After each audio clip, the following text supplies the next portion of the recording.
Olá, eu sou Lupe, a raposa, e neste vídeo, o medo que nos move e imobiliza, vamos falar sobre uma das emoções básicas dos seres humanos. O tema apareceu com um estranho pedido de Nuna Sapak, que disse a César: fale-me sobre o medo. Para nossa reflexão, vamos trilhar os textos de autores como Torquato Luca de Tena, na sua obra de ficção, Os Filhos da Chuva, no capítulo intitulado Primeira Memória, O Medo. Em trechos do excelente Os Dragões do Éden, de autoria do cientista Carl Sagan, no texto A Origem e o Anacronismo do Medo, do filósofo João Pimentel Ferreira, e nos vídeos dos psicanalistas Fábio de Mello, Christian Dunker e Gilberto de Souza. O pedido do nosso amigo Nuna Sapak, o cientista da raça Asas Livre, que encontramos entre os seres alados dos Andes de um tempo anterior à existência dos seres humanos, referia-se a um sentimento estranho a ele. Porque, e só então nos demos conta disso, os seres alados daquela civilização dos Andes não tinham uma história de evolução como a dos seres humanos. Está brilhantemente descrito no texto de Torquato Luca de Tena, em sua primeira memória, O Medo, do livro Os Filhos da Chuva. Irão perceber o eco dessas lembranças ressoando no mais profundo em nós. O texto nos diz: o medo, ai, o medo, é a minha primeira memória. O medo das sombras, dos ruídos, dos reflexos da noite, do silêncio. O medo do meu pulsar, do meu alento, das feras, dos pássaros e dos espíritos. Medo do meu pai, medo do meu medo.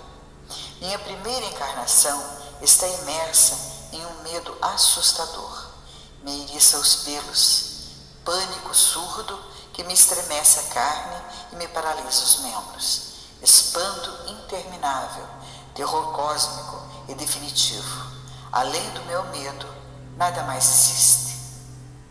Estou em um dos galhos mais altos da árvore em que nos aninhamos, minha mãe e eu, escondidos entre suas ramas, fortemente enlaçado pelos enormes braços. A penugem da sua pele e o sopro da sua respiração dão-me calor, mas não tranquilidade. Noite cerrada, não há lua.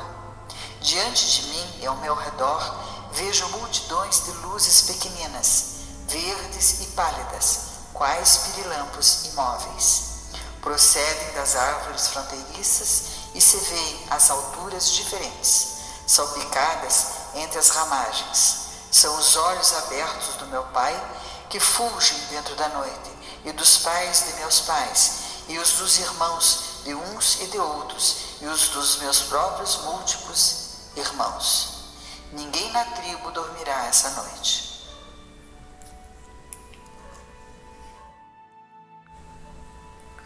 Nos impressionou a César e a Mal, o Puma e a mim, o impacto dessas palavras em uma lembrança muito antiga, muito nebulosa, diáfana e distante, num tempo sem fim, nos primórdios de quando deve ter sido exatamente assim.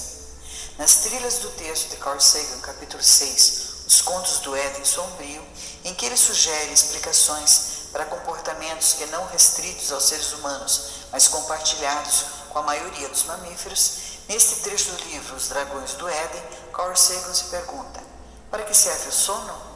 E ele continua como segue.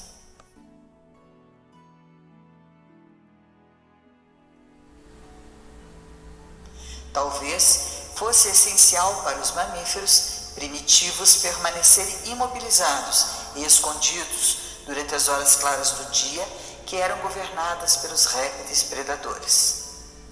Estou configurando um panorama do final do Mesozoico, no qual os mamíferos dormem rigorosamente durante o dia e os répteis à noite. Mas, à noite, mesmo os protomamíferos carnívoros inferiores devem ter oferecido uma real ameaça aos répteis imobilizados pelo frio, e particularmente a seus ovos.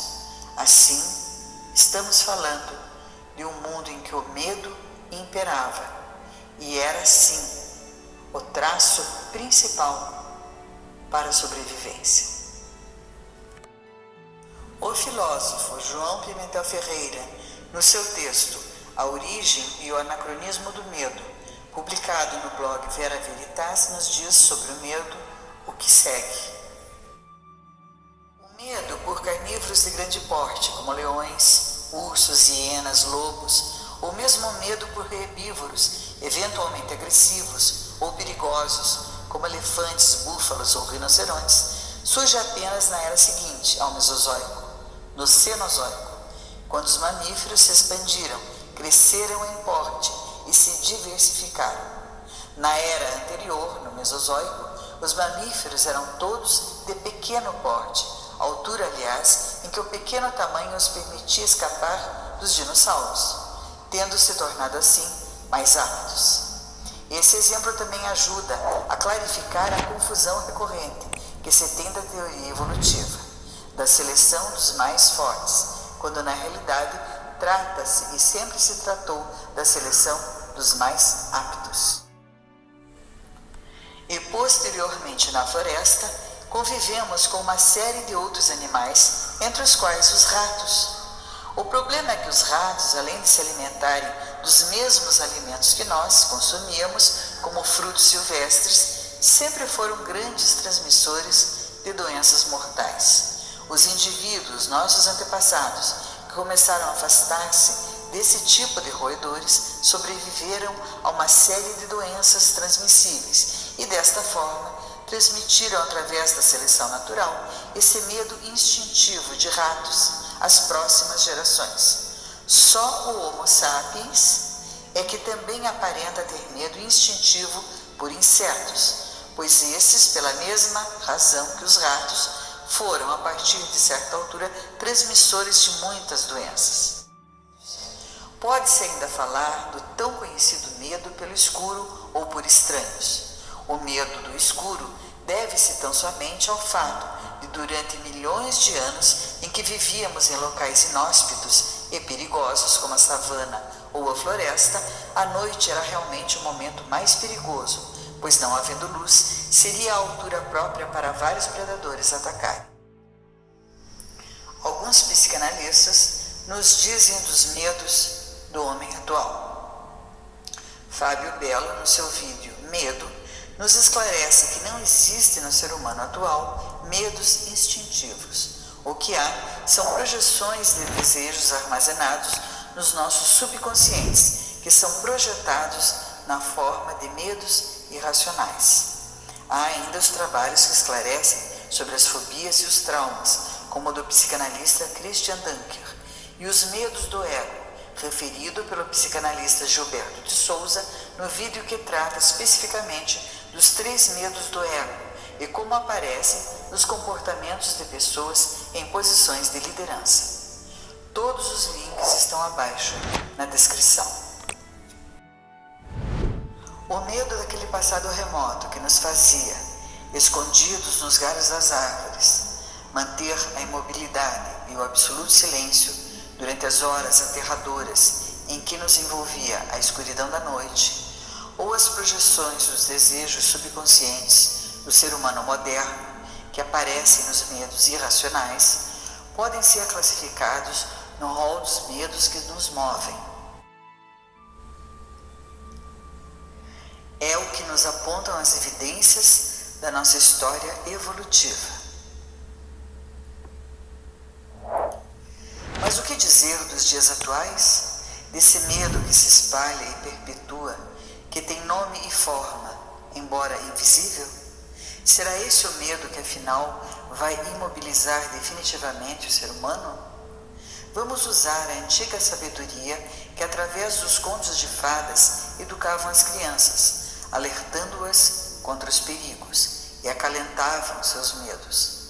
Vamos concluir a história do menino aborígene, que fomos todos nós, nas trilhas do texto do livro Os Filhos da Chuva.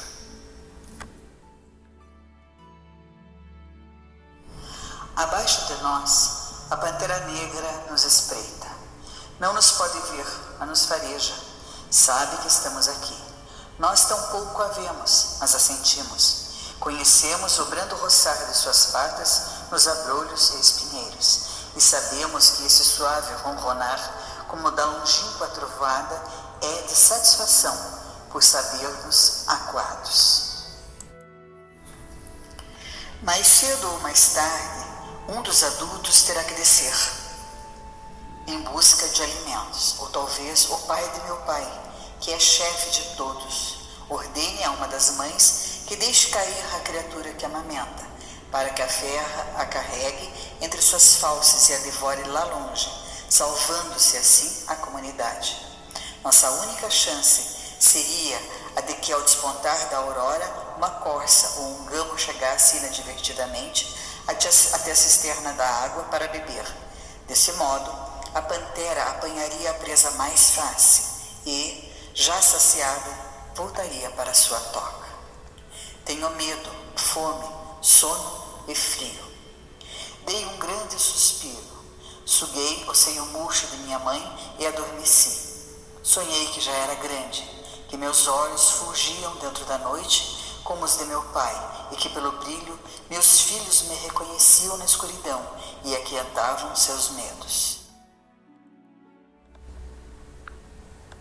De repente, os adultos começam a descer de seus refúgios noturnos. De novo, sinto-me preso de um medo atroz. Aonde vão? A pantera pilha ali por perto. Não se dá por vencida. Da altura em que estou, vejo-a fora do arvoredo, deitada, com a cara virada para a fronte, entre ervas altas que a camuflam, espiando, esperando. Os gritos e saltos de meu pai são os mais altos e poderosos. Como eu gostaria de estar junto dele, como meu irmão que lá está. Bastou vê-lo e a pantera se levantou, e avançando para o mato em que se esconde aquela turba gesticuladora de seres que não demonstram temê-la das costas, e sem virar a cabeça, mas tampouco mostrando temor, inicia lenta, majestosamente, a retirada.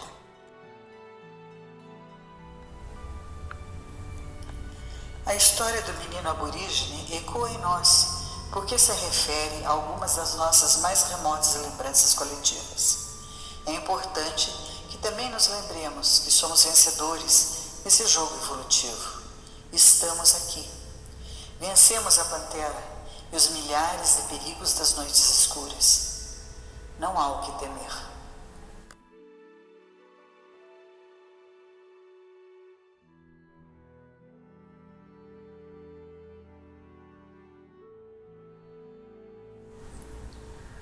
Muito obrigada a todos que nos acompanharam até aqui. Até o nosso próximo vídeo.